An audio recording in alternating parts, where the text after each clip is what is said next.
विदाई।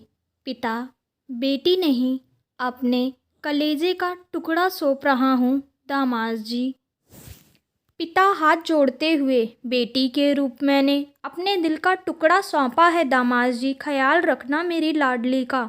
लड़के की शादी होती है और शादी संपन्न होने के बाद विदाई का समय आ जाता है और लड़की के घर वाले लड़की के पास एक एक करके उसके कमरे को जाते हैं और समझाते हैं। सबसे पहले माँ जाती है और कहती है अपनी बेटी से कि बेटी कल से जल्दी उठना और सबसे पहले उठकर नहा धोकर पूजा करना, पूजा पाठ करके रसोई का घर का सारा काम अब से तुझसे ही संभालना है। देखना कोई गलती ना करना, वहाँ तेरी माँ नहीं होगी समझाने के लिए। सारे काम ध्यान से करना।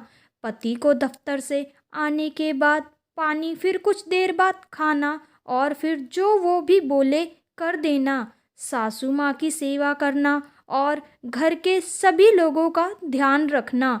फिर कुछ देर बाद पापा आते हैं और कहते हैं बेटी अब अपने ससुराल को ही अपना घर समझना और सबका ख्याल रखना।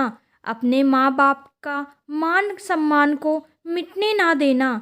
बेटी और इतना कहकर पिता की आंखों में आंसू आ जाते हैं और वो वहाँ से बाहर निकल जाते हैं। फिर भाई आता है, आंखें आंसुओं से भरी होती हैं और चेहरे पर मुस्कान के साथ बोलता है लगता है तू अब ससुराल चली जाएगी। अरे जा रही है तू? सच में जा रही है ससुराल? चलो अब तुझसे छुटकारा मिल जाएगा, अब तेरा सारा हिस्सा मेरा हो जाएगा और अब कोई बात बात पर टोका टोकी भी नहीं करेगा और ना ही कोई माँ से मेरी शिकायत करेगा। चलो बढ़िया है, आज से तू परेशान नहीं करेगी हमको। इतने में लड़की की भी आंखों में आंसू आ जाते हैं और बोलती है भाग जा पागल, नहीं तो मार खाएगा अब तू।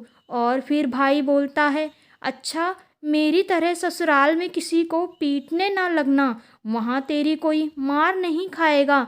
जैसे हमें बोल देती है कुछ भी वहाँ मत बोलना, कोई बुरा मान सकता है। और फिर दोनों रोते हुए एक दूसरे के गले लगा लेते हैं और साथ में दोनों के मुंह से निकलता है तेरी बहुत याद आएगी, अपना ख्याल रखना। और भाई आंसू पोंछते हुए बाहर निकल जाता है और इसी तरह परिवार के सभी लोग आकर समझाते हैं। अब सबके जाने के बाद विदाई होने का समय आ जाता है और लड़की सोचती है एक तो अपना घर छोड़कर मैं जा रही हूँ, ऊपर से इतना कुछ घर वालों ने बता दिया, इसके पहले तो कभी कुछ ऐसा नहीं करना पड़ा, कैसे इतना कुछ संभाल पाऊंगी।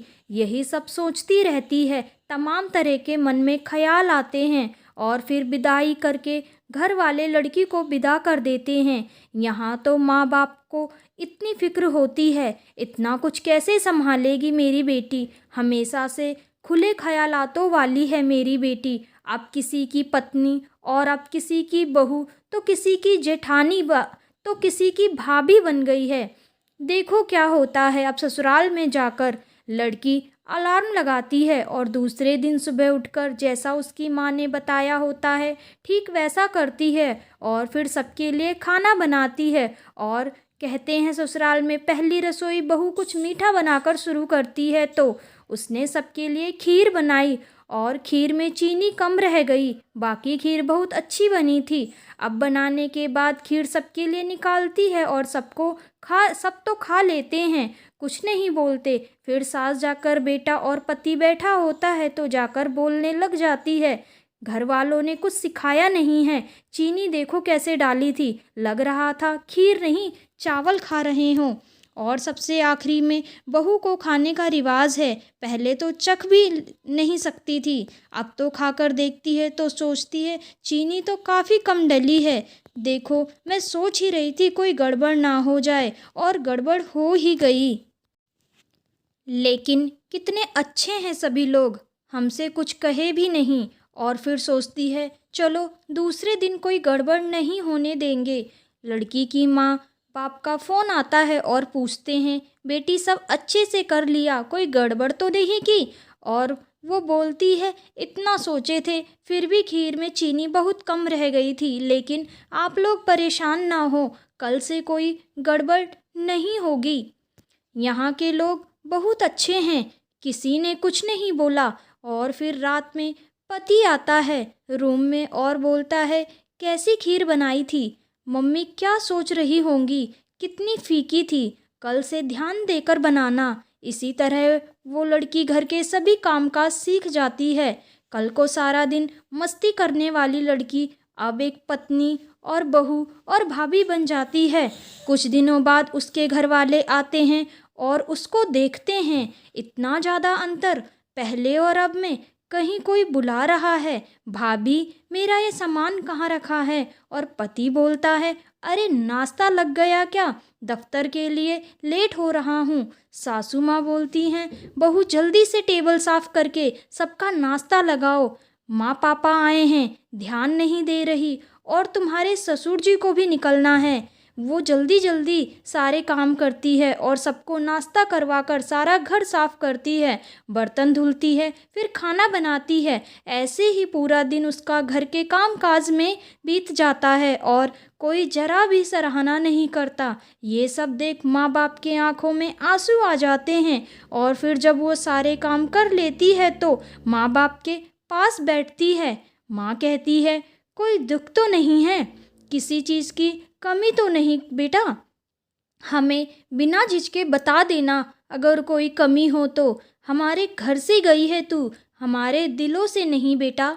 बेटी मन ही मन सोचती है, कमी तो है, कैसे बताऊं आपको कमी क्या है?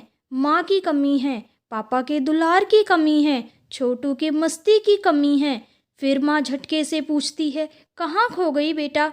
कुछ नहीं माँ, उदासी भरे शब्दों से मन की पीड़ा दबाए कहती है, बस आप सबकी बहुत याद आती है। और माँ छोटू कैसा है? वो आप लोगों को ज़्यादा परेशान तो नहीं करता है? ऐसा कहते हुए बात को काट देती है और बोली, यहाँ सब बहुत अच्छे हैं, मेरा बहुत ख्याल रखते हैं।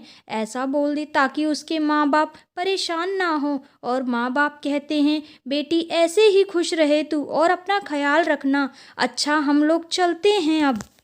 जब माँ बाप चले जाते हैं तब जाकर कमरे में छुपकर बहुत रोती है और खुद से ही बात करती है कि क्या बताऊँ माँ, मेरी तो पूरी ज़िंदगी ही बदल गई।